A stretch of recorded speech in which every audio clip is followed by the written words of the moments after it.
যে নির্বাচনের জন্য দীর্ঘ 16 বছর এই দেশে মানুষ লড়াই সংগ্রাম করেছে, জীবন দিয়েছে, রক্ত দিয়েছে।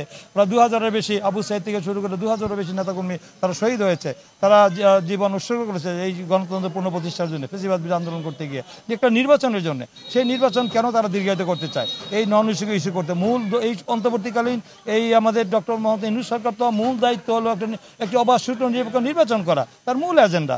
সেই এজেন্ডা বাস্তবায়ন করার জন্য সবাই ঐক্যবদ্ধ। নির্বাচন কমিশন, রাজনৈতিক দল, এদেশের জনগণ সকল অধীর আগ্রহ অপেক্ষা করছে নির্বাচনের জন্য। তাই দুই একটি দল যদি তারা উল্টো স্রোতে তারা করতে চায়, তাদের এই দন্যতা, তারা আগামী তার জামানত থাকবে না, তারা তার কাঙ্ক্ষিত আসন পাবে না, এই জন্য যদি তারা বিভিন্ন ষড়যন্ত্র করে, তাহলে তো তারা নিজেরাই ইতিহাসে আস্থা করে নিক্ষিপ্ত হবে, জনবিচ্ছিন্ন হয়ে যাবে। আমি মনে করি যে এগুলো নিয়ে আর কোনো সংশয় নাই, সংকট নাই। নির্বাচন যথাসময় ইনশাল্লাহ ঘোষিত সময়ের মধ্যে বাংলাদেশের নির্বাচন হবে। কোনো শক্তি, কোনো অপশক্তি এই নির্বাচন বানচাল ঠেকা দেবে।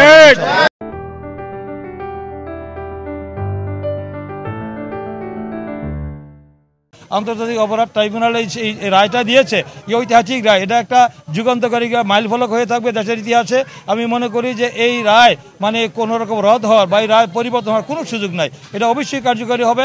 আমাদের এই অন্তর্বর্তীকালীন সরকার তার এই মেয়াদের মাধ্যমে আশা করব যে এটা কার্যকর করার জন্য যথাযথ পদক্ষেপ গ্রহণ করবেন।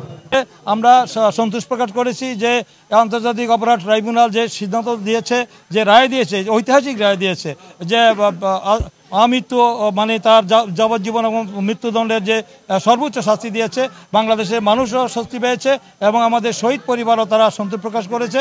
এবং বাকি যারা রয়েছে, যারা অপরাধ করেছে, যারা অপরাধের বাইরে রয়েছে এখনও, যারা প্রশাসনিকভাবে তারা এই অবৈধ অসাংবিধানিক সরকারের সরকার প্রধান খুনি শেখ হাসিনার নির্দেশে যে কর্মকাণ্ডগুলো যারা করেছে, তাদেরকে আইনের আওতায় আনতে হবে। তাদেরকে আইনের আওতায় আনার জন্য আমার মনে হয় যে শুধু তার বিচার করলে হবে না, তার সাথে যারা সহযোগী ছিল তাদেরকেও আইনের আওতায় আনলে দৃষ্টান্তমূলক শাস্তি দিতে হবে, যেন বাংলাদেশে ইন ফিউচারে এই ধরনের কোনো মানবতা বিরোধী অপরাধ এবং গণহত্যা করতে কেউ না পারে।